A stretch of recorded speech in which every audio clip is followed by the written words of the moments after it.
Most of us picture Mary and Joseph being turned away from an inn and forced into a cold, isolated stable where animals were kept.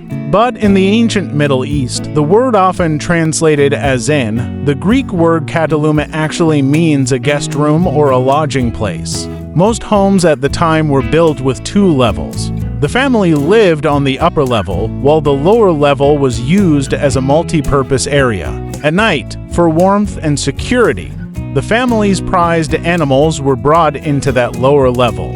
The manger wasn't in a separate barn. It was a feeding trough built directly into the floor or wall of the family's main living quarters. Jesus wasn't born in a distant stable. He was likely born in the heart of a crowded, humble home surrounded by family in the lower room where the animals were brought for safety.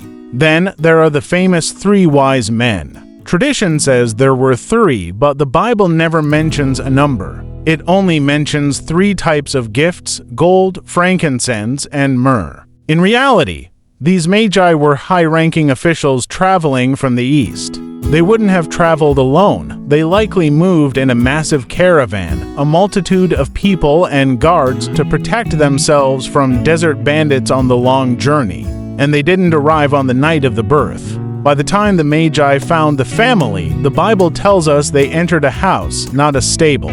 Jesus was no longer a newborn. He was likely a toddler around 2 years old.